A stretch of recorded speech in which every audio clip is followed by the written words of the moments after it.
Anda kembali bersama kami dalam IDX Session Closing. Ya, pemirsa, generasi milenial menjadi salah satu penentu arah masa depan bangsa. Kehadirannya memiliki peran sangat fundamental di semua sektor, dan salah satunya di sektor investasi. Lantas, seberapa besar dominasi milenial di pasar modal Indonesia? Berikut kami rangkum informasinya untuk Anda.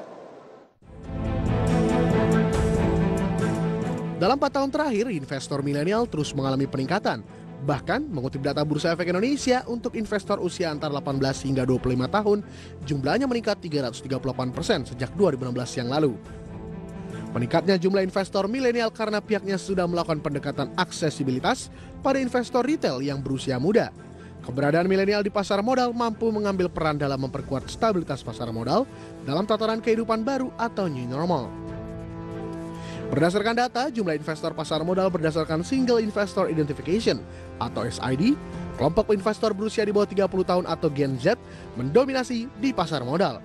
Kelompok umur ini sebanyak 1,46 juta orang atau 46,75% dari total SID sebanyak 3,14 juta hingga akhir Agustus 2020.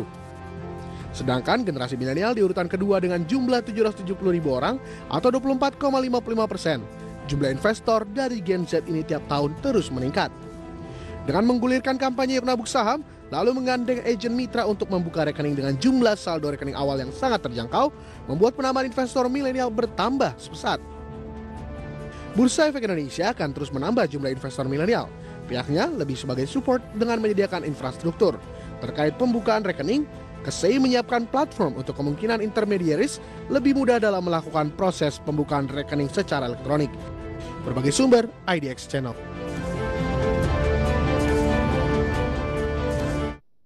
Ya, terkait hal ini, pemirsa, di mana ternyata milenial mendominasi investasi di pasar modal. Dan ternyata pandemi juga membuat para milenial kian terpacu untuk berinvestasi.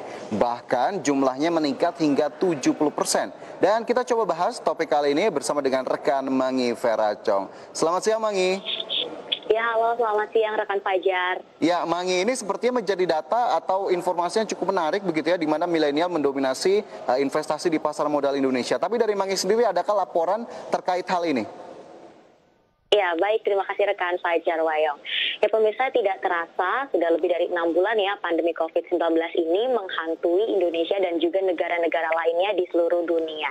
Di mana tidak terasa juga untuk Indonesia, terutama DKI Jakarta ya, telah melaksanakan pembatasan sosial berskala besar selama lebih dari 8 kali, yang mana memang saat ini masyarakat juga masih memandang ekonomi Indonesia ini berada di bawah ambang ketidakpastian yang akhirnya memang menyebabkan masyarakat lebih memilih untuk menyimpan uangnya dibandingkan membelanjakan uangnya. Dan terkait hal tersebut, berdasarkan data dari Bank Indonesia, memang terjadi peningkatan DPK atau dana pihak ketiga yang tersimpan di perbankan ya, di mana jumlahnya juga kian meningkat, dan pada bulan Juni jumlahnya sekitar 6 triliun rupiah, kemudian pada bulan September meningkat lagi lebih jauh menjadi 6,4 triliun rupiah. Namun ternyata ada satu hal yang cukup menarik nih yang terjadi di dalam negeri.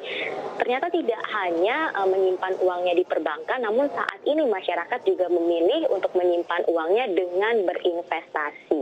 Di mana menurut data dari KSEI terjadi peningkatan jumlah investor sebesar 26% secara year on year, atau jika dibandingkan dengan tahun sebelumnya ya, di mana saat ini jumlah investor di pasar modal Indonesia sudah sekitar 3,3 juta investor. Dan hal yang cukup menarik dan juga membanggakan nih Fajar dan pemirsa, ternyata 98 investor di pasar modal Indonesia ini merupakan investor lokal atau investor dalam negeri, dan untuk investor asing ini ternyata saat ini porsinya hanya sekitar 1,1% saja.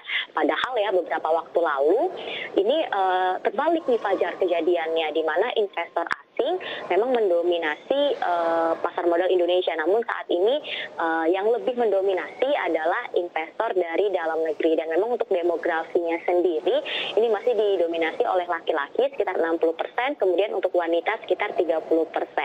Dan ternyata dari jumlah sekitar 98% investor lokal yang ada di pasar modal Indonesia saat ini merupakan investor retail yang tidak lain adalah kaum milenial, Fajar dan juga pemirsa.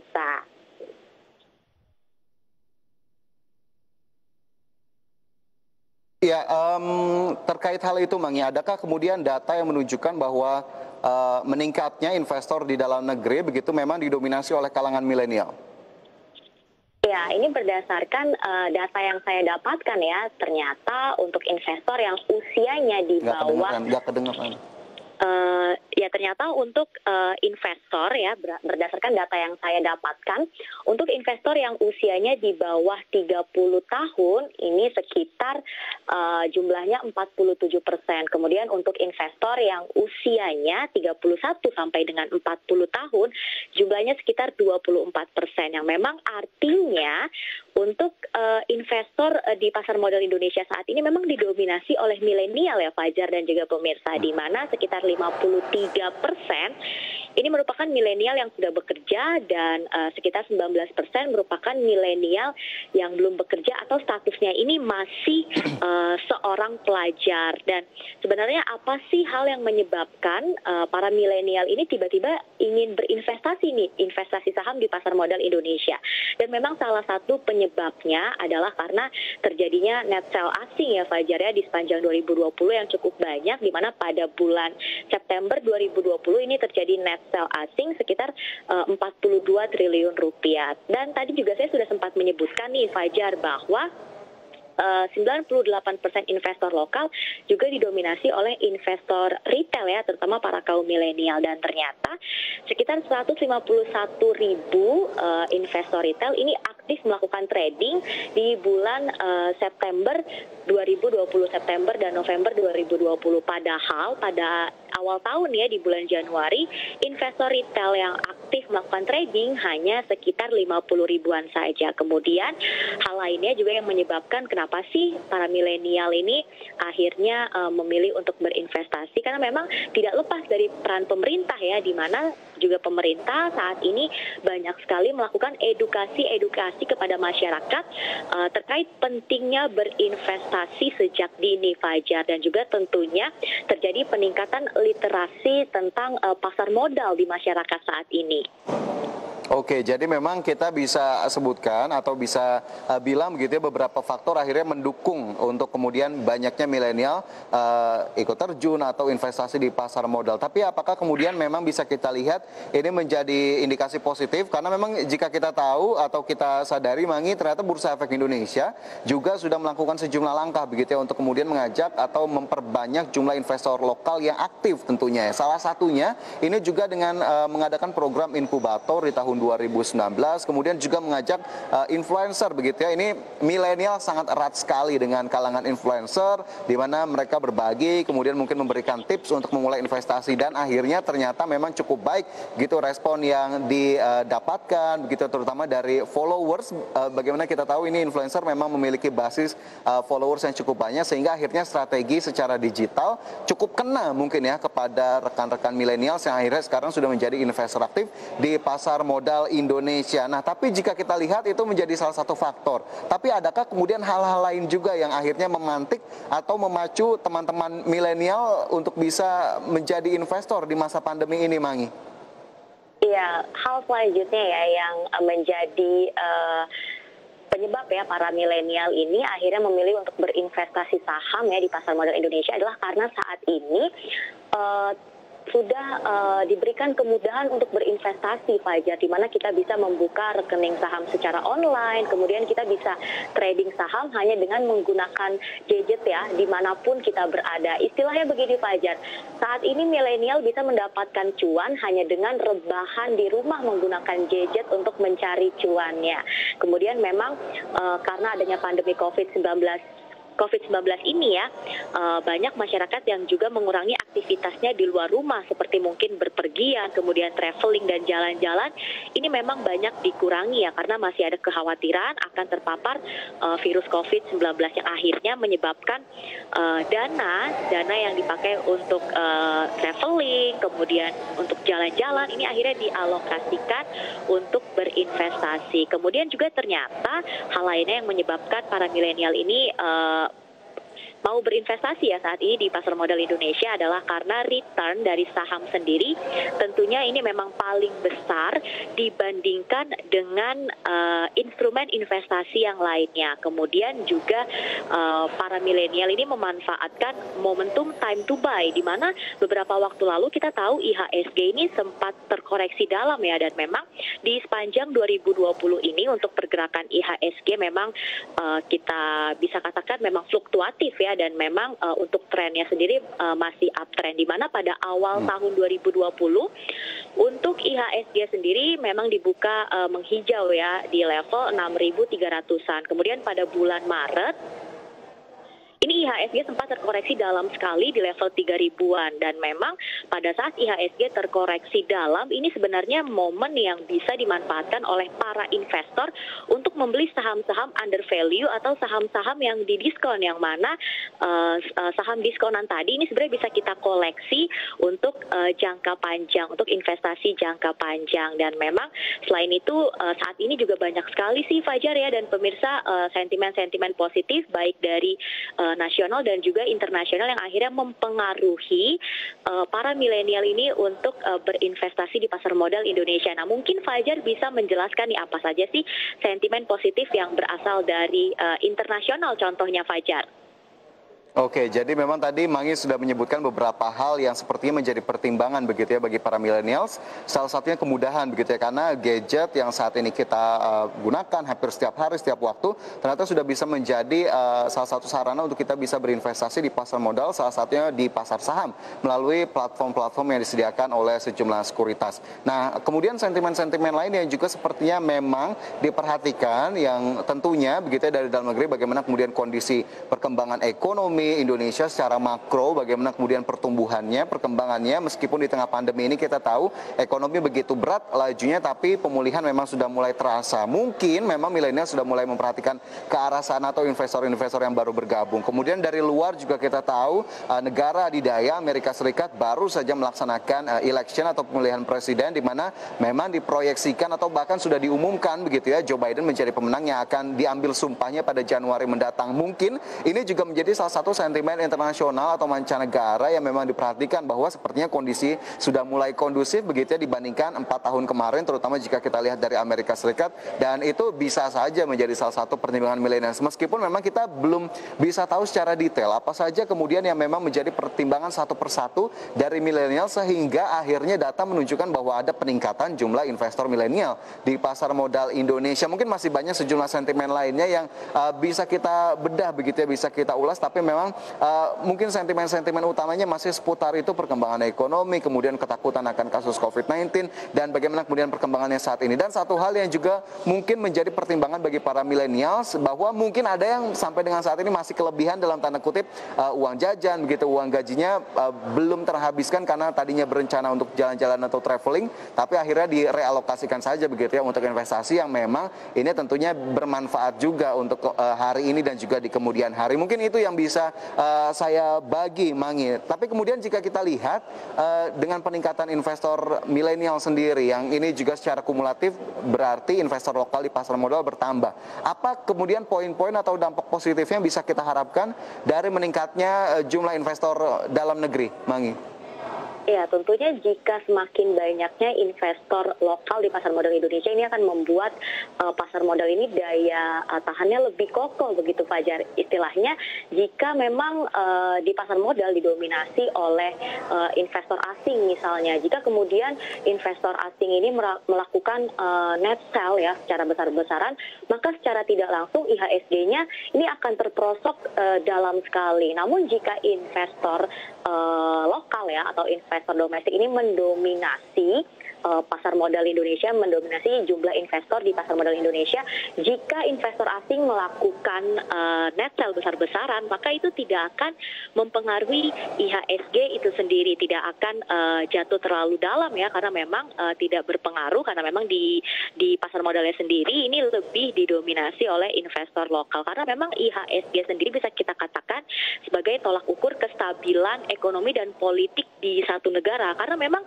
pasar modal ini nih Fajar dan juga pemirsa, rentan sekali akan sentimen-sentimen yang terjadi di dalam negeri maupun dari luar negeri. Jika memang terjadi, contohnya ya, di satu negara ini terjadi atau menghasilkan sentimen-sentimen buruk kepada pasar modal, maka secara langsung IHSG-nya ini kan juga akan turun dalam begitu ya. Dan memang jika IHSG-nya ini memerah atau turun dalam atau terkoreksi, maka masyarakat pun bisa menyimpulkan sebenarnya ada apa nih dengan negara tersebut, kok IHSG-nya bisa jatuh atau terkoreksi dalam. Kemudian sebenarnya bisa kita katakan lagi untuk pasar modal Indonesia juga sebenarnya manfaatnya banyak ya bagi negara, di mana salah satu manfaatnya adalah bisa menambah pendapatan negara itu sendiri, karena bagi investor yang mendapatkan dividen ini kan diwajibkan ya untuk membayar pajak kepada negara. Dan memang tadi juga Fajar sudah sempat nih menyampaikan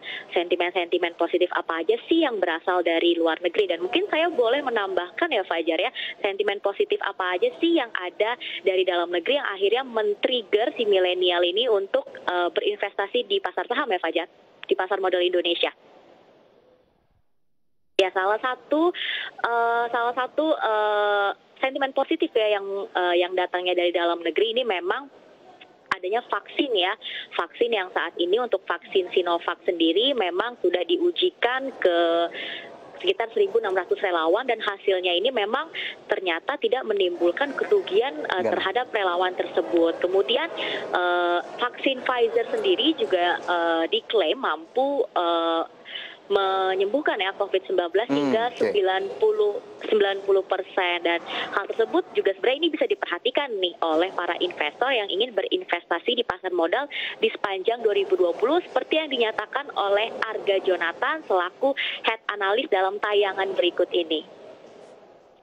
Ya, hal-hal yang perlu diperhatikan bagi para investor, bagi yang mau berinvestasi di akhir tahun ini atau awal tahun depan, hal paling penting adalah tentunya distribusi vaksin yang diprediksi mungkin di Indonesia akan mulai mungkin bulan Maret, bulan April ke depan. Itu hal yang bisa memberikan impact besar buat bursa saham karena distribusi vaksin dapat menyebabkan pemulihan ekonomi dan banyaknya opsi dalam penggunaan uang. Kita tahu bursa saham selama masa pandemik ini berkibar karena kehancuran ekonomi di seluruh dunia, dan nanti ketika ekonomi pulih akan ada banyak orang yang mulai berpikir untuk mungkin uangnya dikeluarkan dulu dari bursa saham, yang selama masa kehancuran ekonomi dimasukkan ke bursa saham akan coba Ya, dan ternyata Fajar, menurut Direktur Utama dari Mandiri Sekuritas, akan terjadi perbaikan ekonomi untuk Indonesia sendiri di tahun depan hingga mencapai 4,4% untuk perbaikan ekonominya. Tapi menurut Fajar sendiri bagaimana nih? Selain investasi ini bisa memberikan manfaat bagi negara, tentunya juga memberikan manfaat bagi investor ya, atau bagi diri kita sendiri ya Fajar ya? Iya, karena memang kita lagi-lagi tidak bisa hanya mengandalkan mungkin gajian bulanan saja begitu ya, atau mungkin bagi teman-teman mahasiswa atau teman-teman milenial mengandalkan uang jajan setiap bulannya, tapi memang harus ada yang dialokasikan untuk kita berinvestasi. Karena lagi-lagi bukan hanya untuk hari ini, tapi untuk kedepannya, di mana kita bisa mulai disiplin untuk mengalokasikan dana investasi, kita lihat instrumen apa yang cocok gitu, kemudian bagaimana resiko-resiko investasi yang bisa kita toleransi, sehingga akhirnya nanti kita terbantu juga untuk melakukan pengelolaan dana kita dengan disiplin, dengan baik, meskipun risiko tidak bisa kita hindari, tapi tentunya ini bermanfaat untuk kedepannya begitu ya, apakah kemudian nanti kita membutuhkan dana di kemudian hari begitu ya, dan kita sudah memulai investasi saat ini, karena memang investasi erat sekali dengan return dan risk, dan ini yang kita harapkan begitu, bagaimana kita kemudian bisa meminimalisir risiko yang ada, sementara returnnya juga tentunya kita harapkan untuk bisa menambah portofolio kita atau mungkin aset keuangan kita melalui investasi. Nah, Mangi sendiri sebetulnya sudah mulai investasi atau belum ini di pasar modal? Saya sudah memulai investasi dong Fajar. Saya Oke, baru mulai bagus. di Berarti ini tahun menjadi langkah ini, Fajar. yang cukup baik begitu ya. Dan kita sama-sama kemudiannya mengajak untuk teman-teman milenials untuk bisa mulai dari saat ini begitu, karena memang sudah cukup mudah dan tidak membutuhkan dana yang cukup besar begitu ya. Banyak perusahaan sekuritas yang sudah menawarkan untuk bisa berinvestasi di pasar modal, baik di pasar saham ataupun mungkin reksadana begitu ya, yang memang bisa dimulai saat ini, dan kita bisa sambil belajar bagaimana kemudian pergerakan pasar modal, pergerakan pasar, dan kita bisa sambil belajar juga bagaimana kemudian meminimalisir risiko yang ada. Baik Mangi, ini menjadi topik yang cukup menarik juga untuk kita perbincangkan. Semoga memang pertambahan atau pertumbuhan dari jumlah investor lokal semakin meningkat, terutama milenials yang tidak takut lagi dan tabu lagi untuk berinvestasi. Terima kasih Mangi sudah bergabung siang ini. Terima kasih Fajar. Ya pemirsa, informasi lainnya akan kami hadirkan usai jeda, tetaplah bersama kami.